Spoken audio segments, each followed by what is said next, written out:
నేను నీ తాతయ్యనమ్మా.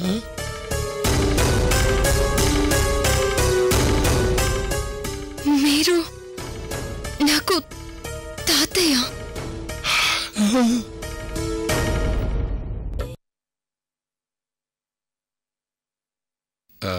అది కాదు శ్రేణు, ఈ అమ్మాయి నీ కాబోయే జీవిత భాగస్వామి కదా. నువ్వు ఒక్కసారి చూసి సరే అంటే.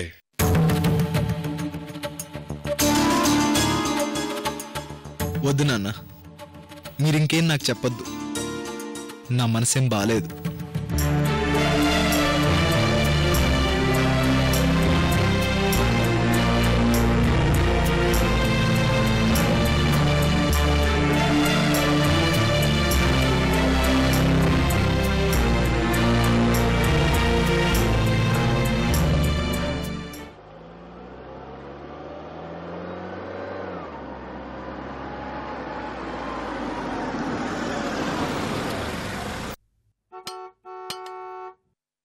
లక్ష్మి, అమ్మాయి గారు వచ్చారు. హారతిపళ్ళం తీసుకురా, నేను గుమ్మడికాయ తీసుకొస్తాను. అలాగే.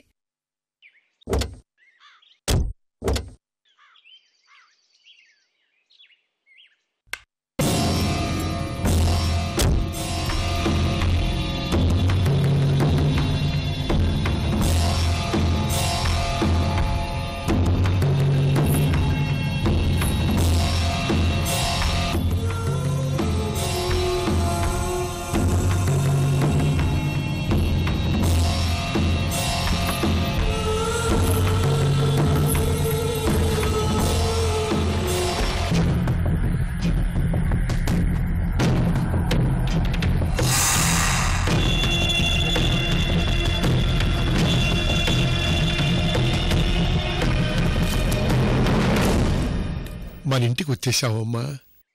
రా అమ్మా, లోపలికి వెళదాం.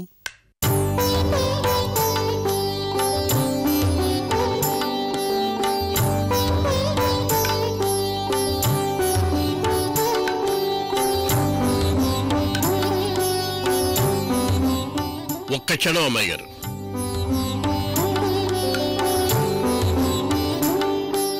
అబ్లు, ఆ గుమ్మడికాయ వెళ్ళాయి.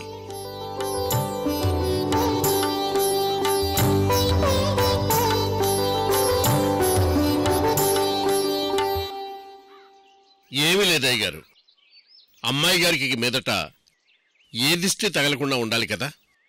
అందుకే ఈ గుమ్మడికాయతో దిష్టి తీసి ఇంట్లోకి అడుగు పెట్టిద్దాం.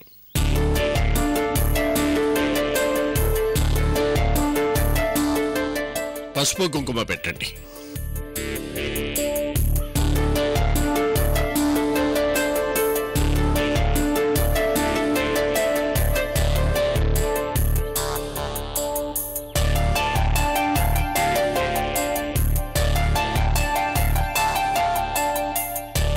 అబ్లు, ఆ కర్పూరం గుమ్మడికాయ మీద పెట్టి వెలిగించు. అలాగే అయ్యా.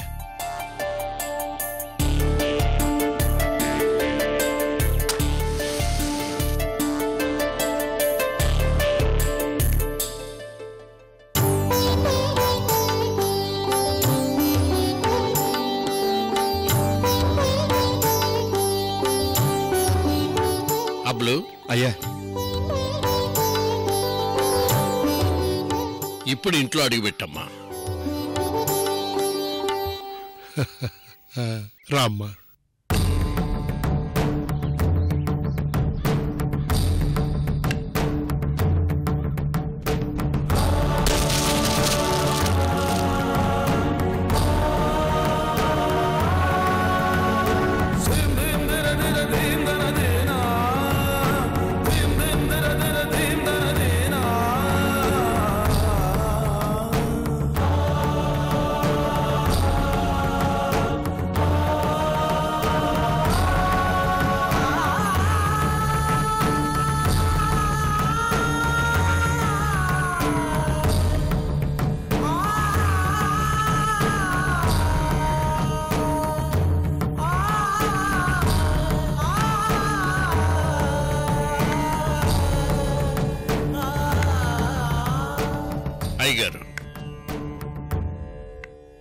బిజినెస్ ఆడావుడి అమ్మాయి గారు హాస్పిటల్ అడావుడితో ఈ 10 రోజులు సరిపోయింది.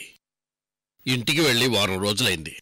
ఒకసారి ఇంటికి వెళ్ళి కనిపించొస్తాను. అయ్యో భూషణం, నా బాధల్లో నిన్ను ముంచేసి నిన్ను బాధ పెట్టానయ్యా, నన్ను క్షమించు. అయ్యో, ఎంత మాటయ్యా! ఇంకా మీకేదో చెయ్యలేకపోతున్నాననే బాధపడుతున్నాను. భూషణం, నా మనవరాల హాస్పిటల్ నుంచి ఇంటికి తిరిగొస్తే ఈ ఇంటి ఆడపడుచులాగా నా మనవరాలికి దిష్టి తీసి హారతిచ్చి మరీ ఇంట్లోకి అడుగు పెట్టించావు. ఎంతకంటే నన్ను నా మనవరాల్ని ఎవరు చూసుకుంటారు చెప్పు? అదంతా మీ గొప్పతనం అయ్యా. ఇంత సాయానికి అంతలా చెప్పుకుంటారు. సరే వస్తానయ్యా. వెళ్ళిరా. వెళ్ళొస్తానమ్మాయి గారు.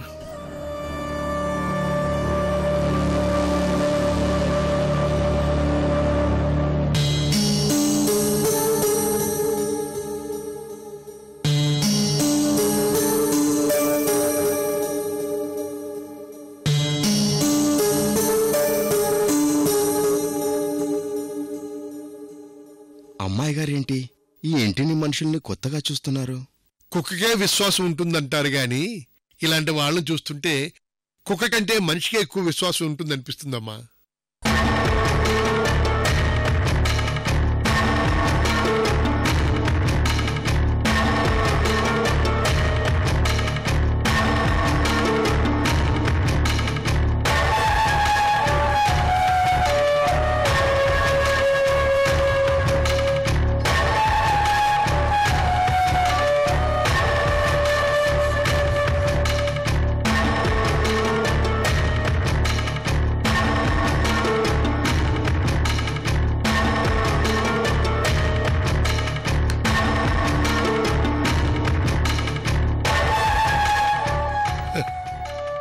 నీకున్న అన్ని ఫోటోల్లోనూ ఇదే నీకు బాగా నచ్చిన ఫోటో కదమ్మా. అందుకే దీన్ని నేను గోడకి తగిలించానని చెప్పి అప్పుడు నువ్వు నాకు ముద్దు కూడా గిఫ్ట్గా ఇచ్చావు, గుర్తుందా?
ఫోటోల్లో ఉన్నది ఈ టైంలో మీ అమ్మ నాన్న చనిపోయారని చెప్పినా అర్చన బాధపడుతుంది. వీళ్లే మీ అమ్మా నాన్నని చెప్పినా ఎక్కడున్నారని అడుగుతుంది. అసలే షాకులో ఉంది. ఇప్పుడు చెప్పకపోవడమే మంచిది.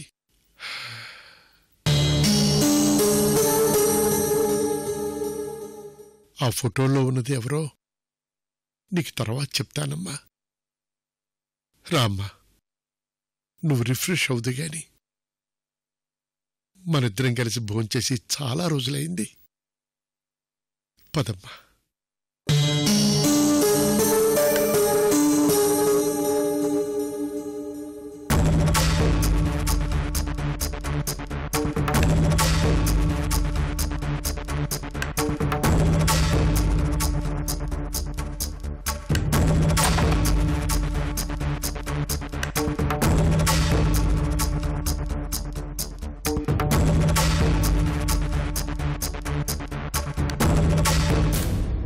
ఇదేనమ్మా నీ రూము.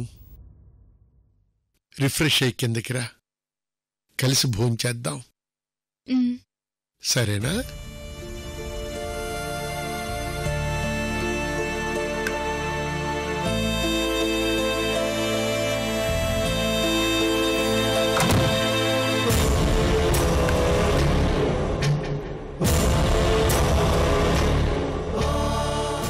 నిన్నిలా చూస్తుంటే నా గుండె తరుక్కుపోతోందమ్మా. ఆ దేవుడే నిన్ను కాపాడి నీ గతాన్ని నీకు మళ్ళీ గుర్తు చెయ్యాలి.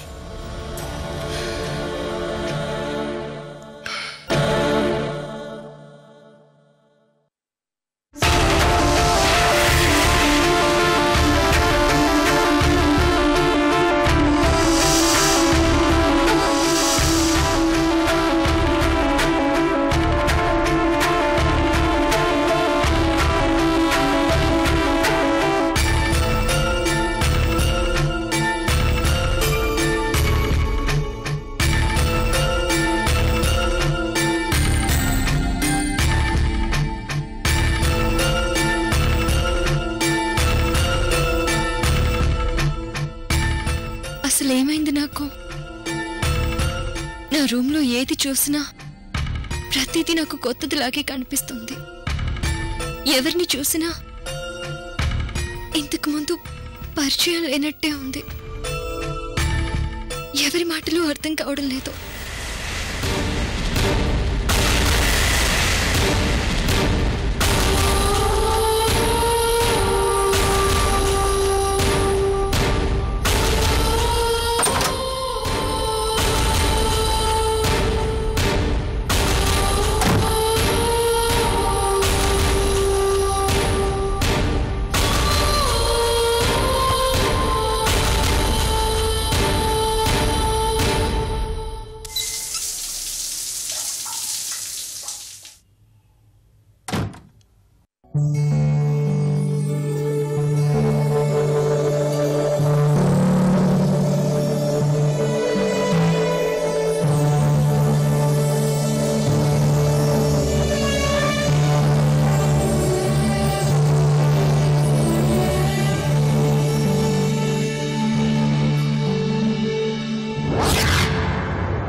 ముసల్ది వంటలన్నీ నాతో బ్రహ్మాండంగా వండించి అందులో విషం కలిపింది. ఈరోజు భోజనం పెట్టి పాపం ఈ డాక్టర్ని చంపేస్తుంది. ఇలా చేశారేమిటి డాక్టర్ గారు? చెప్పిన పని చెప్పినట్టు చేస్తారని కదా మిమ్మల్ని కోరి మరీ సింగపూర్ నుంచి పిలిపించింది. మా వెచ్చని ఆశల మీద చల్లటి నీళ్లు పోశారు.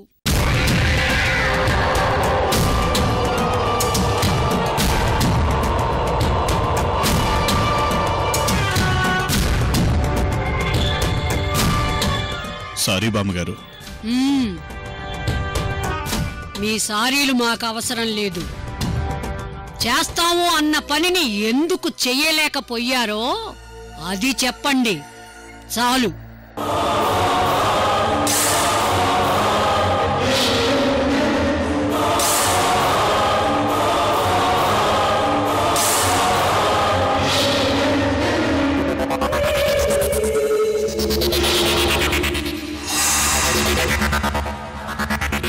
అలాగే ఉండిపోయారేమిటి డాక్టర్ గారు? నేనే కాదమ్మా, మీరు చెప్పే పనిని ఎవ్వరూ చేయలేరు.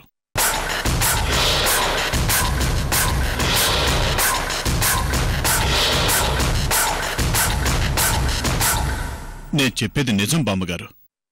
ఆపరేషన్ థియేటర్లో మీరు చెప్పిన పనిని నేను మొదలుపెట్టబోతుంటే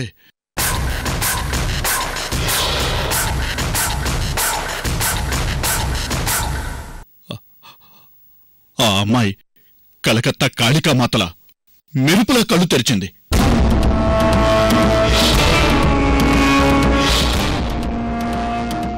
ఆ పవర్కి నా బ్రెయిన్ కరెంటు షాక్ తిన్నట్టయింది. అప్పుడు నా కళ్ళకి ఏమీ కనిపించలేదు. ఆ అమ్మాయి బ్రతుకుని అయోమయం చేద్దామనుకుని నేను అయోమయంలో పడిపోయాను.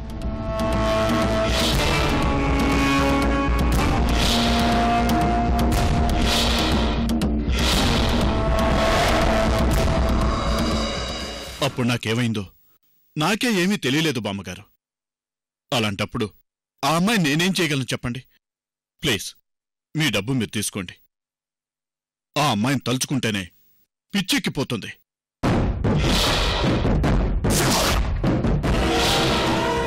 ఆ అమ్మాయి మాత్రం మామూలు మనిషి కాదు.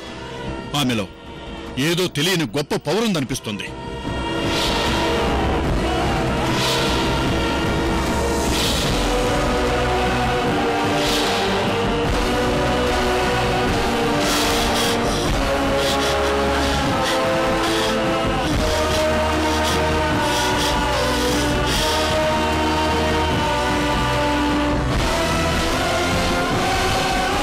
డాక్టర్ గారు, మీరు భయపడించాలక మమ్మల్ని కూడా భయపెట్టడానికి మా ఇంటికి వచ్చారనమాట.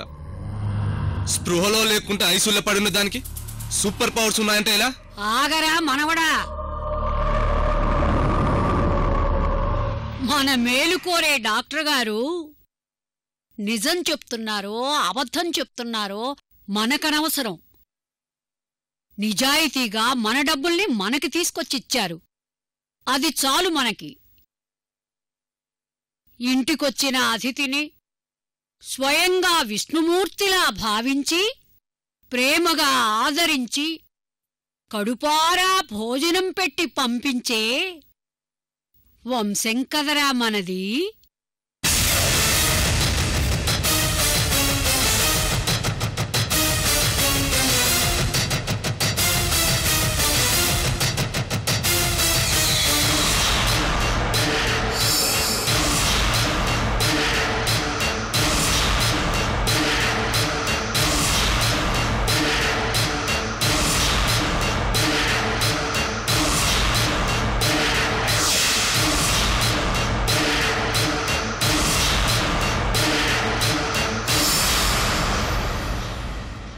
గుంట నక్కలకి తోడేలు తోడైనట్టు ఈయనొచ్చాడిప్పుడు.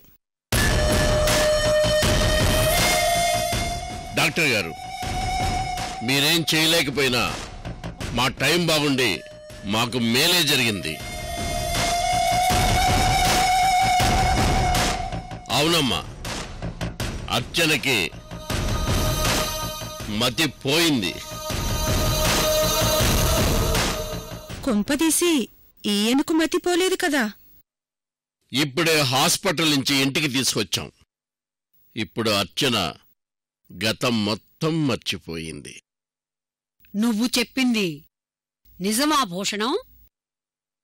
ఈ మధ్య నేనెవ్వరి మాటలు నమ్మలేకుండా ఉన్నాను. హాస్పిటల్లో డాక్టర్స్ బల్లగుద్ది మరి చెప్పారు. నేను అశోక్ వర్మ కళ్ళారా చూశామమ్మా. భవానీ, ఇప్పుడు అర్చన తను ప్రేమించిన శ్రీనును కూడా మర్చిపోయి ఉంటుంది.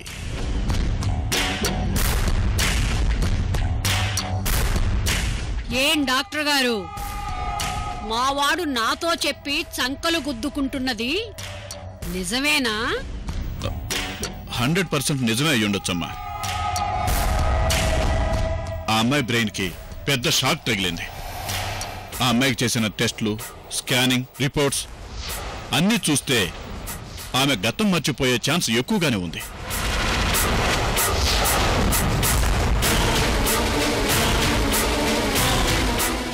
కానీ ఇలాంటి పేషెంట్స్కి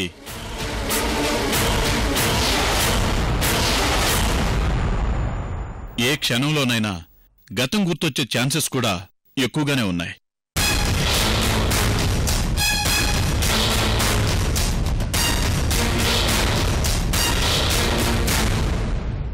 అయినా ఆ అమ్మాయికి గతం గుర్తురానంత వరకు వీళ్ళు చంకలు గుద్దుకుంటారు.